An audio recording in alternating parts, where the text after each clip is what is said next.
I saw a liquor store, so I pulled over. Uh-huh. And I went inside. I was going to, grab a soda. Yeah. I grabbed the soda. The guy in the store started talking to me. I just wanted to buy my soda and go. You know what I mean? Yeah, exactly. But he kept bringing up conversation. He kept talking to me, and so just to be polite, I kept talking to him back. And all of a sudden, What happened? he said, he was asking me where I worked.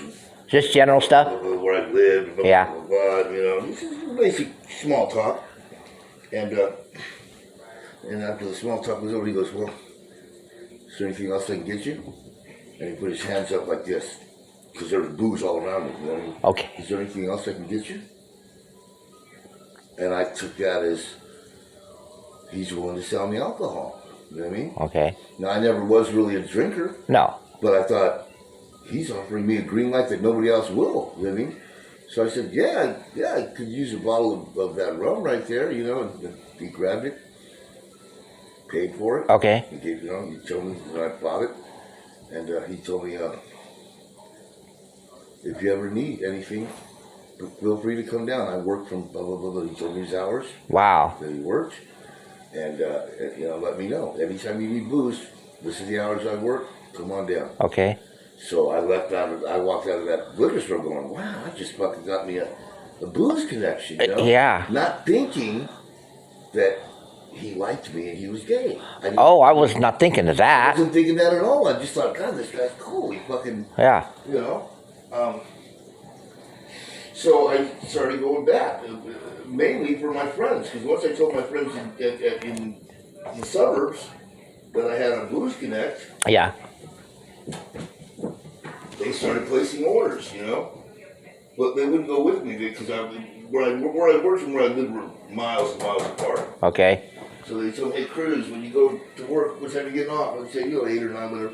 They say, hey, give me a bottle of this. Bottle of that? Give me the money. Okay, and you went ahead and picked up. So I started going in there, buying booze. Okay.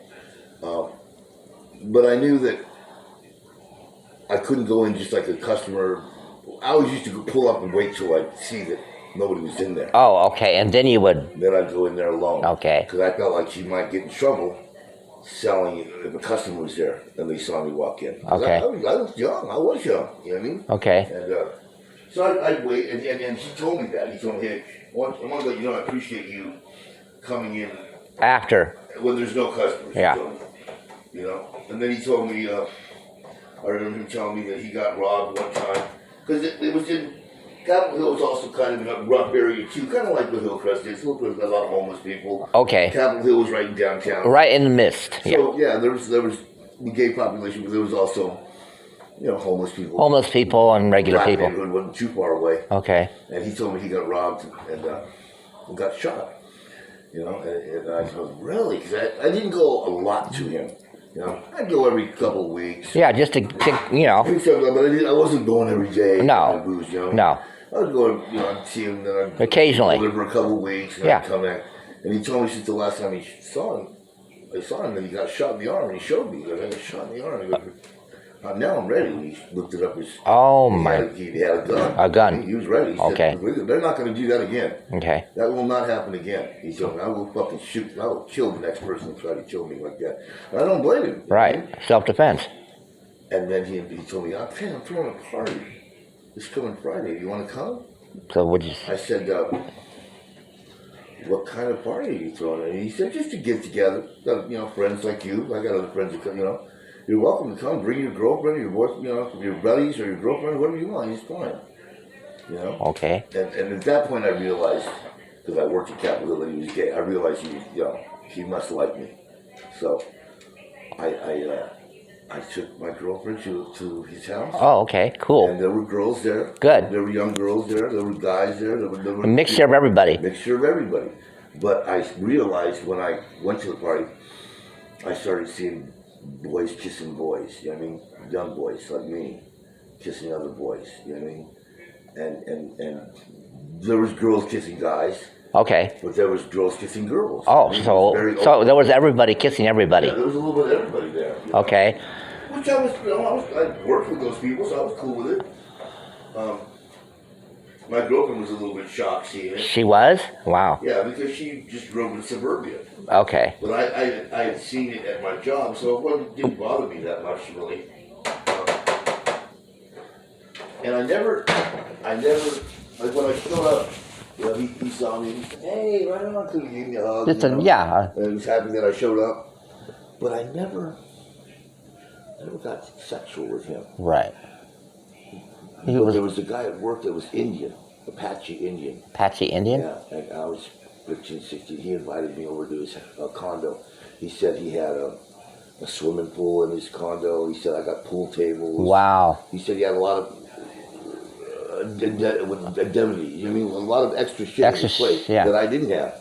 And he said, yeah, if you ever want to come, we can go swimming, play pool. What else did he have? I can't remember.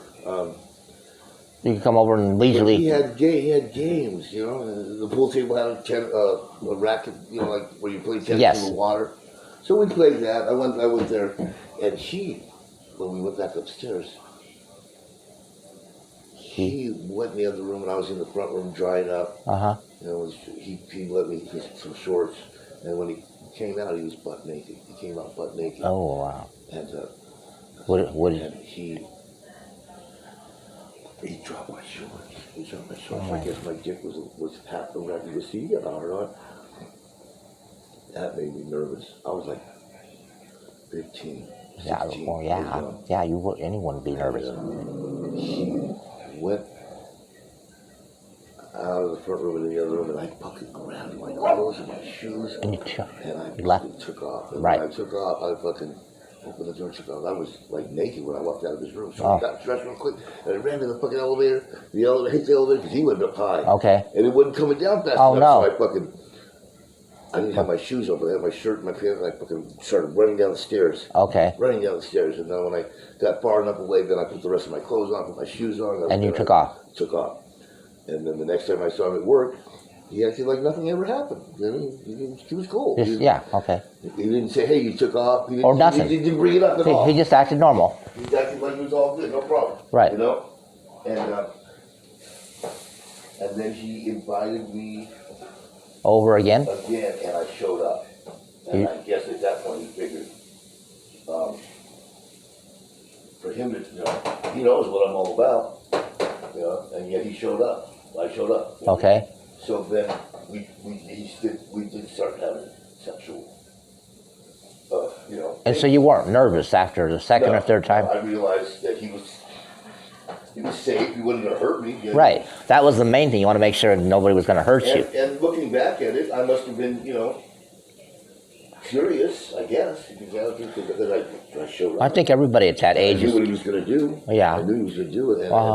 And then I showed up again and again and again. I started showing up quite often. You know what I mean? Right. Knowing that he was going to have sex with me, you know? And by that I mean sex, I mean sucking me off. Oh, just a bit. Yeah. I don't know if I ever sucked him off. I can't remember. But see, you were exposed to gay culture. I was exposed to it, but at that point, gay culture, you were. At that point, it was all. I was cool with it. You know what I mean? And that's when I told you the guy that was running for mayor of Denver. Yes. Who happened to be a black man. Would always. I found out later. He would always. He told me. He said, you know, I always looked to see what lane you were sacking groceries in, and I got in that lane. Okay. I was getting that lane. And that lane, yeah. So that he could talk to me. You know what I mean? If I was sacking over here, he would go over there, and you know. But I balanced. I mean, I sat unless it was really busy. I stayed in whatever lane I was in. Because sometimes you want to talk to the checker. You know, I'd like certain checkers that were like. Eventually, they started taking me home and giving me right. So I would stay in their lane. But I just remember asking, because we were supposed to ask everybody. That was like our job, no matter who it was, to ask them if they needed help out. Yeah. And he would always say, yes, I do need help out. Okay. And I always wondered, you know, when I first would do that, why? Because he was a big man, you know what I mean? He was a big, strong black man. Well, yeah, of course. I wondered why. So I would do my job, and he goes, yes, I do. And so grab a car and walk him out.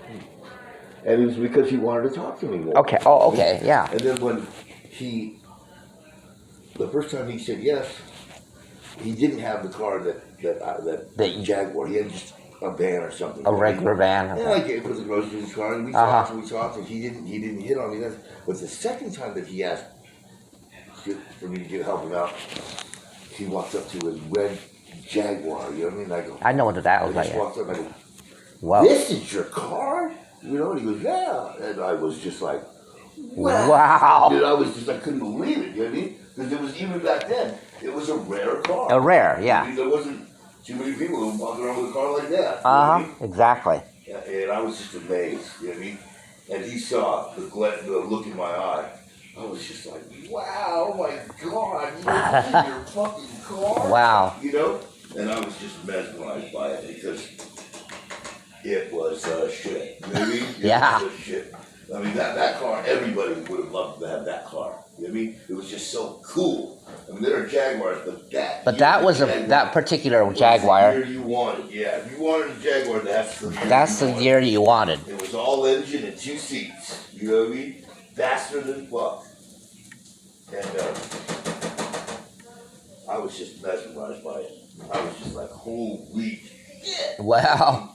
You got this? This is your car? So he told me, yeah, if you want to go for a ride some night, I'm going to say evening, night. If you want to go for a ride some night, call me when you get off work, and I'll pick you up. Cool. And so I was late one night at work, and I called him up and asked him, hey, Clark, are you busy? And he said, no, why weren't you? Are you at work? I said, yeah, I get off at 10. I was wondering if I could go for a ride in your car. And he said, I'll be at the store at 10 o'clock to pick you up. 10 o'clock, wow. Work. I mean, I had a car. My dad had died. I had a car. So you had one of your own. But he picked me up at work. And my dad was dead. You know what I mean? My dad died at 15. Young. So, yeah, I was 6 years old. So my mom... She really couldn't control me. No. You know what I mean? But I did pretty much what I wanted. I remember you told me your mom said, well, you never, when he comes back, well, I never know. It might be 3 days from now. Yeah. Because I was this was at 16. I'd come and go when I wanted. So you learned how probably on your own. I became a man very young in life. Very young. That's why you're very independent. Because my mom handed me the keys. She told me you got 15 years of age. She told me, here, you're the man of the house now. Be responsible. I don't drive. She didn't drive, so she told me. Oh, okay. You're the man of the house. You need to take me to the store. You can use the car to go to work. Okay. Because I was pretty responsible. Adult. I wasn't much a kid. Even when my dad was alive, I grew up fast. You know what I mean? I was very mature. And when she told me that, I didn't let her down. I mean, and I said, Mom, do you need anything? She just gave me the keys. Of course, I was very responsible. You know what I mean? And I'd get work, and I'd call her on my last break and say, Mom, is there anything you want me to bring home? And she'd say, yeah, bring this. And so I would do that. Do that. But then, I started meeting more people.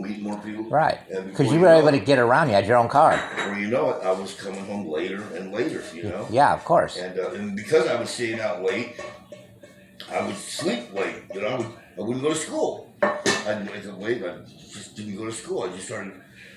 staying up, fuck school. I didn't go to school. My mom came in one day. What would she say? With the phone. Yeah. All we had was landlines. Yeah. And she came in with the landline phone. What did she say? One morning when I overslept, didn't go to school. And she said, Johnny, please. The school calls me up. I don't know what to tell them. They're asking where you're at. I don't know what to say anymore. She said, call the school and just tell them you quit. Tell them you dropped out. Okay. Here's the phone number. Call the school and just tell them you dropped out so they don't bother me no more. Okay. And that, I could tell that she was like giving up on me. Oh. Just the look she... was not chewing me up or not going to school. She just said, if you're not going to go to school, just drop out. And I got up and I went to school that day. Okay. I went to school, but I went to school. You went to school. I didn't want to, I could see the discipline. She tried to hide it, but I could feel the disappointment. You could feel the disappointment, yeah. I wasn't going to school anymore. So from that point on, I made it a point to start going to school. And I graduated. I got a diploma. But I wouldn't have if she wouldn't have done that. I'd No. have just kept not going to school. You would have kept, yeah. If she hadn't said anything, Life by law, yeah. If Yeah. she wouldn't have said anything, I'd have just kept fucking. Exactly. You know, I would have fucking dropped out of school and not got the high school diploma. But when she did that, I said, "Fuck! I can't fucking let my mom down like that. I can't let myself down." yeah, You know what exactly. I mean? So you dropping out to me. That sounded bad. Dropping out of school? High school dropout? Oh. No, I wasn't going to be that late. When I grew up, that's what I heard. That's the big downfall. That is a downfall. Big downfall to drop Yeah, out. I was not gonna be a high I knew a few that in high school myself that just decided to fucking drop out at 15. You know? That's what makes Snowden's story so interesting. Is that he didn't graduate high school. He dropped out. I don't know why, but he says at the beginning of the movie why he dropped out. I can't remember what the reason was, but he dropped out. And to drop out of high school and be a senior advisor at the CIA? Wow. What are the odds of What that? is it? Very odd. That's very rare. Rare. Very, very And then rare. I started seeing that movie, and there was a lot of young kids in there. Yeah. Young kids working for the CIA. When you Yeah. think of the CIA, you think of grown men. Grown adults, yeah. FBI. No. At the fucking National Security, they were hiring young kids that were good at hacking. And yeah. Getting into politics. Which is what they needed in this day. They don't need no old men. No, they need young ones. That's what he said when he said he told Snowden after he told him all what he could do. He goes, "It's not enough. It's not enough." And Snowden looked down and he was bummed out because the CIA said, "It's not enough. What you've done is not enough under normal circumstances." Yeah. He goes, "But these aren't normal circumstances." They're not. No. That's what he told Snowden. He goes, "It's not enough. It's not under enough. normal circumstances, it's not enough. But these aren't normal circumstances. Right now, we've got the enemies at every computer. You know, every computer is a potential enemy of the state. So I'm going to give you a shot." And he shook his hand. He goes, "I won't let you down, sir. You won't regret this." Well, he did end up regretting it.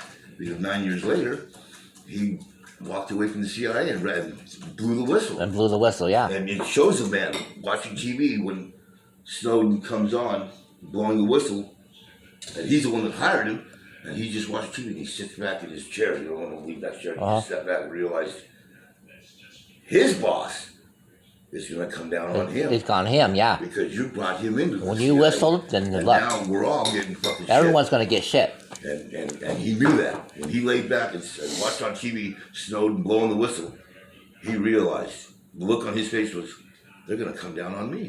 They're going to come, "What the fuck, you hired this guy?" And he did. He should fucking Now, make sure that we have, people that are going to be yes men. They're going to yes.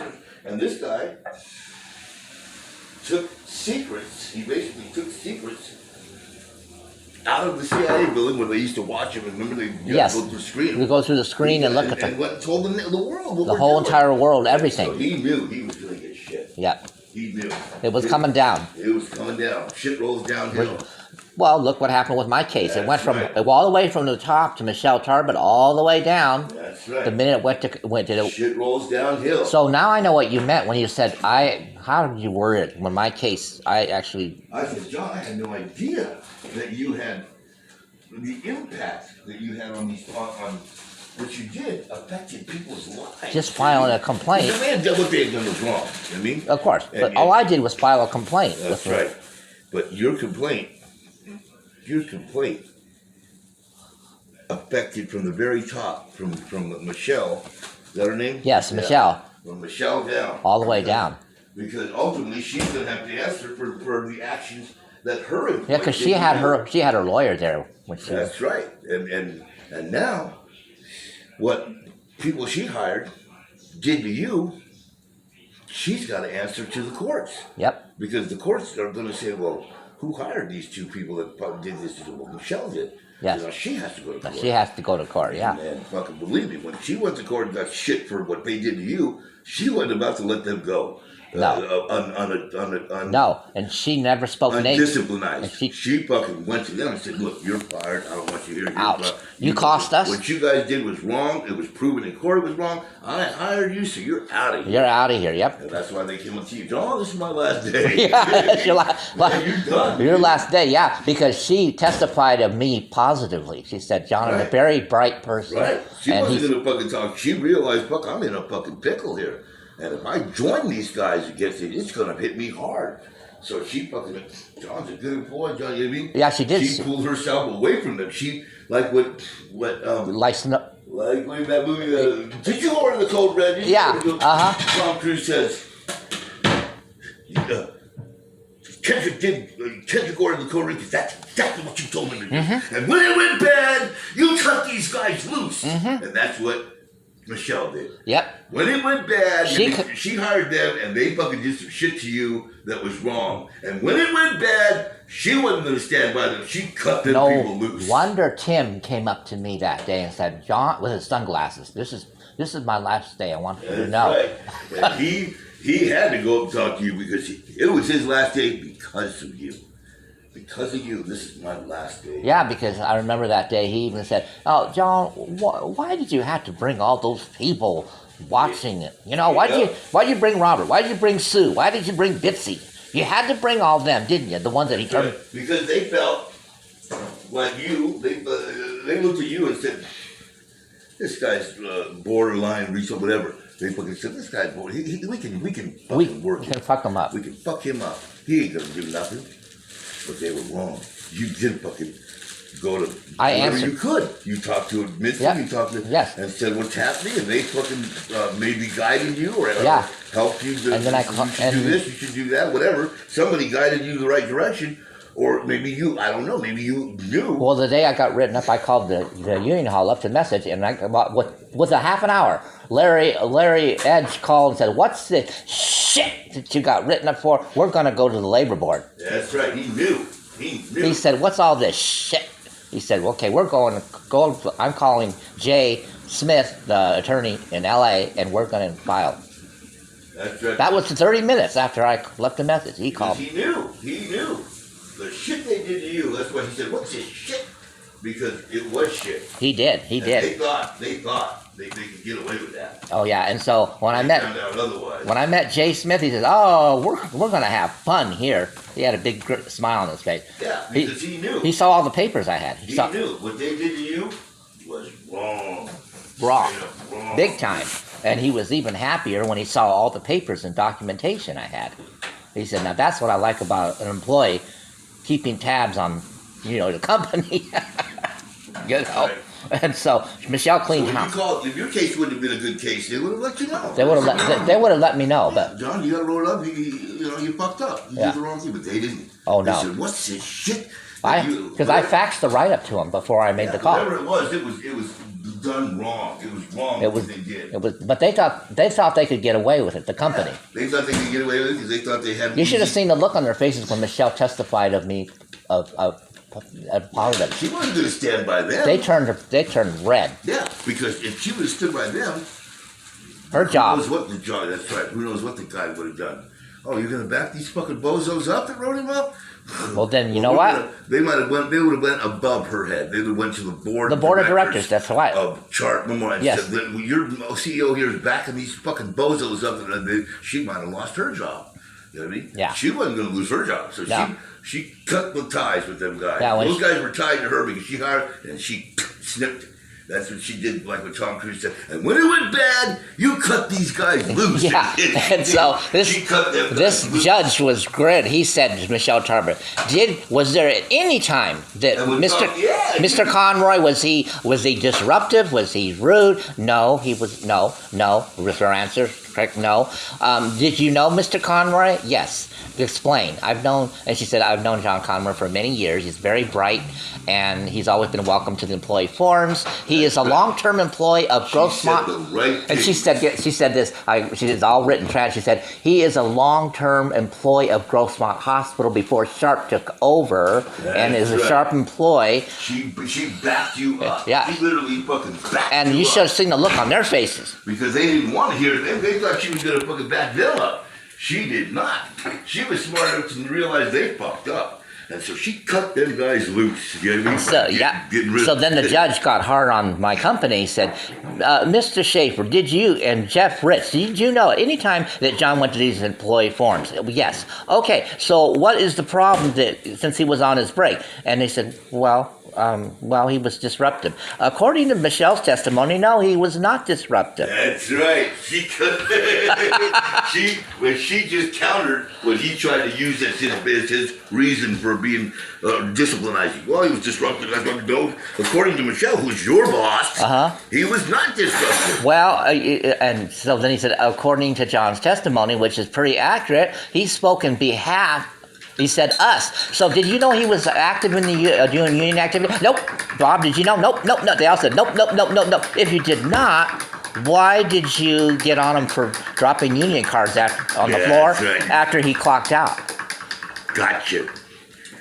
And you know what Jeff said? He said, oh, I didn't know they were union cards. I just knew he dropped a bunch of stuff out of it. Bullshit. That's bullshit. He knew, right? Yeah, he knew. Okay, you know what? He saw them and he picked up the phone. He ran in his office and picked up the phone and told me, oh, John and Alice, they just dropped a bunch of union cards out of their folders. So he knew. He lied in court, right? Yeah, he lied in court. Yeah, he lied in court. And when he lied in court, that's perjury. That's what they call lying in court. The fancy name for lying in court is you perjured yourself. You lied. You knew.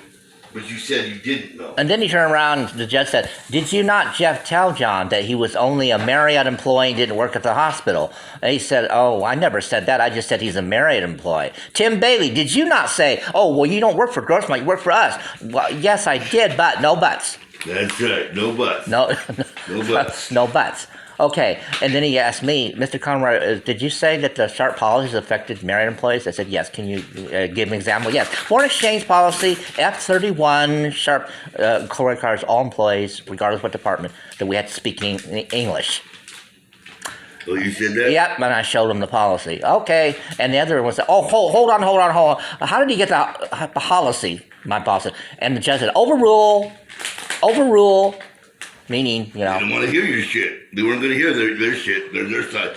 Bottom line is, what he did was legit. It was legal. He had every right to do that. And now some heads are going to roll. He says, well, Mr. Conroy, were you on the clock? I said, no. Here's the timesheet here. Objection! Oh, they said objection? Yeah, objection. Wait a minute. He can't have copies of something that's confidential. Judge says, overrule. Oh, yeah, he was...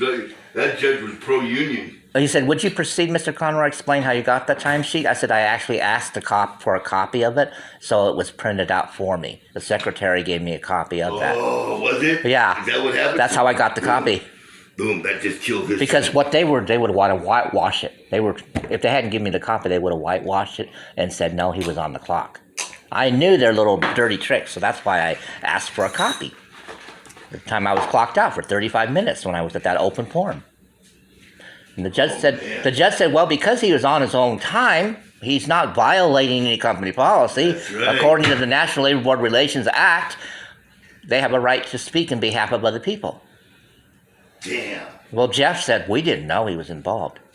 Yeah, when they did know, huh?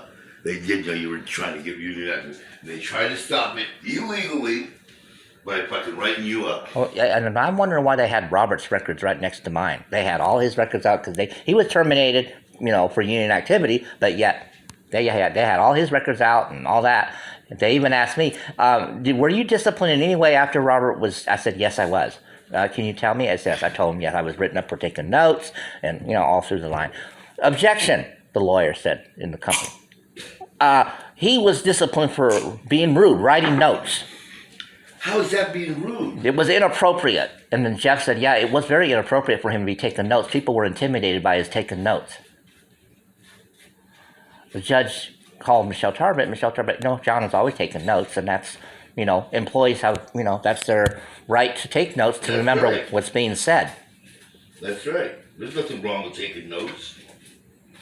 Well, Jeff turned red. He had nothing more to say after that. Jeffy the Heavy? Jeffy the Heavy, yeah. He said, okay, he judged after the end, he says, okay, well, then of course 2 years later, he decided to take the time because they said, oh, when are you going to get done with this case? Because Sodexo's going to merge with Marriott, and we don't want a black record on Sodexo. Well, that pissed the judge off. You don't go around telling the judge, when are you going to get done with the case? He decided to give him another 6 months. on purpose. Yeah, he made him wait. He made him wait till from 1996 to 1998. Damn. So everybody, of course, is waiting to see what my case is going to be. Before they jumped on the wagon. I jumped on the wagon. And guess what? The day I won the case, was posted in the hospital. They tried to hide. Everybody jumped on the wagon. But they got fined again because the labor board said you have to post it publicly, not down to the basement. Oh, that's what they posted? They were posting it down the basement. No, it had to be public. So they posted it publicly, and we the union made copies of it, and we put it. Then shortly after that, Michelle called those guys into the office. She did. And said, "You guys are out of here. You're out of here." Because Tim Bailey said, people come up to me saying, "Why are you allowing him to put flyers out all over the place about his case?" Tim said, "Well, we lost. What can I say? We lost." And that right when that happened, that's when everybody jumped the bandwagon. Everybody at work it was almost like election day for me. Everybody was asking, "We heard you won a case. What happened? Or you sued?" And then they read the case. They read the flyers. Everybody was afraid to do what you did. Yeah. So everybody was afraid to go against the company. So guess what? After that, 6 months, everybody jumped the bandwagon with it behind, and within 6 months, when my best friend Connie, that's known me for 33 years, she jumped the bandwagon, and we both got it in 6 months. 6 months. It was a union company. We did it background, behind doors, underground, and then when the election was filed for the election, we came forward out, and you should have seen the look on their faces. They didn't know what to do. Really? Because they thought we were playing with their minds. They said, it's just their same old literature. They're just trying to... They didn't know we had everything all prepared underground. And then when the election campaign was for 30 days, we came forward. They knew who the ringleaders were. Me and Alex and Connie and Clifford. We were the 4 ringleaders. Really? Yeah. You guys were the ringleaders? Yeah, it's like, how it was with the campaign with Biden and Trump. Well, this is the campaign with me and the employer. And, of course, the employer, every time we put something up, they put something up to counteract. But we all... They did? Yep. They did? They would put stuff out saying, the union's going to take your money away, and you're not going to have any freedom, and you're not going to have any privacy, and you won't be able to talk to the employee. Every argument you could think of, They even would post stuff about union scans, unions that have done scans and stuff like that. So, but then we counteracted. Because way before the election, I did like what Trump did. I trained all my employees after work, all their tactics. I got the consulting book that they use, their manual, and I educated everybody on the steps of what they do, what they can and what they can't do, what we can do. I did all this months before the campaign. So you did your homework. I did my homework before the election, because we knew once the election was going to come, they were going to come just like a presidential election. That's right. Oh, then we tried to say, well, why don't you let us speak too while you're speaking? Oh, no, that's conflict of interest. We can't have you here at the same time while we're talking. That's a conflict of interest. Oh, no. You have to just hear our side. That's right. I said, wait a minute, they don't do that at presidential elections. That's why Michelle didn't back them up. She cut them guys loose. She cut them guys loose because she knew she'd get in trouble. Oh, yeah. Just like in this program here. In this program here. This guy, he ordered the code red. They went and did what he told them to do. Oh, yeah. The guy ended up dying that they did the code red on. Yes. And so he fucking said, I never ordered that. I never ordered that because he knew if they find